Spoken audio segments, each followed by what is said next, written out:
comment se traduit l'art éphémère dans votre œuvre?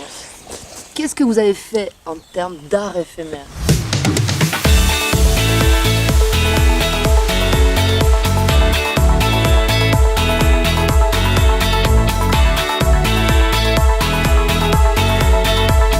Je reprends le discours qu'il y avait tout à l'heure. Éphémère, parce que j'avais des supports qui ressemblent à l'éternité du temps.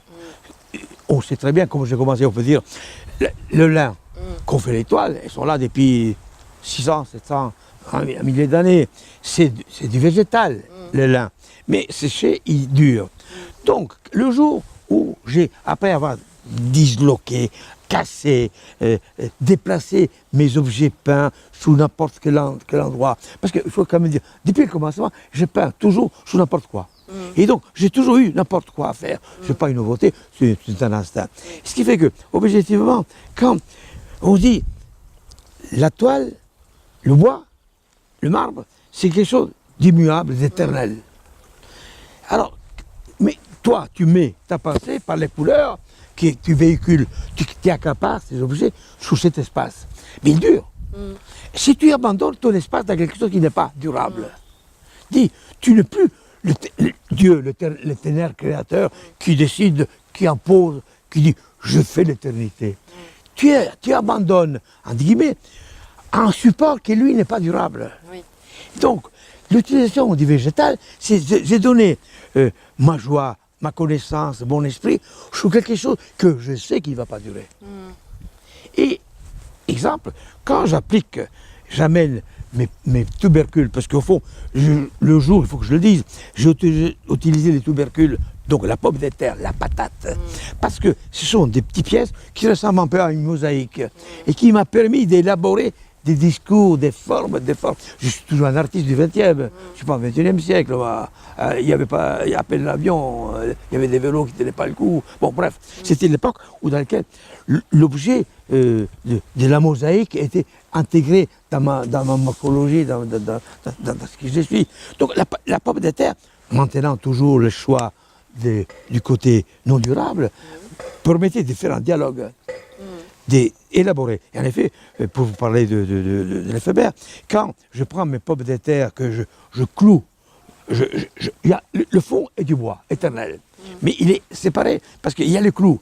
Donc on peut se plonger dans la conjoncture paléo-chrétienne, du concept du Christ, de la crucifixion. Pourquoi pas, je m'en fous de tout ça. Mais l'effet de les clouer, j'ai découvert qu'il y avait une imposition immatériel sur la surface. Comme on dit, tu me fais mal, tiens, je te l'abandonne. Mais avec la peur, même de se séparer. Avec le temps, la réaction qu'il y a entre la ferraille et la chair de la pomme de terre font qu'elle pétrisse, elle devienne. Mais chose fabuleuse, c'est que la peau peinte par l'acrylique, qui est une espèce de cuir fabuleux, elle les maintient. Fini la gestation qui dure entre une femme et un éléphant. Une femme, il faut 9 mois pour gérer l'œuvre, et un éléphant 21. C'est entre 18 et 19 mois qu'il faut pour qu'une œuvre, quand tu la sors de la terre, qu'elle soit définitivement desséchée, disloquée, mais elle sera toujours accrochée. C'est une peau fabuleuse que j'ai découverte par la suite, parce que c'est des découvertes. Il faut quand même se dire, quand j'ai mis la première pomme de terre, je ne savais pas le résultat. C'est toujours l'emprise, l'emprise, le besoin, la surprise. La surprise, toute ma vie c'était une surprise, comme je suis toujours surpris d'être là aujourd'hui. C'est toujours, parce que je ne peux pas dominer. Et tout d'un coup, tu trouves des peaux magnifiquement belles, rouges, bleues. Il ne faut pas oublier que la couleur, je ne l'ai pas abandonnée. Hein. La couleur, les 24 couleurs étaient toujours à la base de ma palette. Hein. Je n'ai pas utilisé des palettes, toujours des beaux, des bols, des couleurs. Mais ce qui fait que le végétal, l'éphémère, n'est qu'une volonté, et là j'étais un peu couillonné, disons, l'expression un peu forte, parce que elles sont belles, les peaux.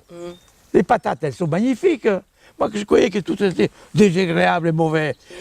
Par contre, je n'ai pas parlé tout à l'heure, que j'ai fait une série que j'appelle ça Natura de Natura, qui est une autre histoire C'est un peu, disons, l'onirisme même de la beauté de la femme, dans lequel je place mes patates sur une feuille et je laisse la patate pourrir. Alors là, c'est pas beau à voir. Oui. Mais c'est magnifique, c'est la nature de nature. D'accord. Est-ce que vous comprenez ce que peut être la nature de nature? Oui, si. Bon, voilà, c'est bien, on ne voit pas la expliciter. Bon, et là, donc, c'est la naissance du monde.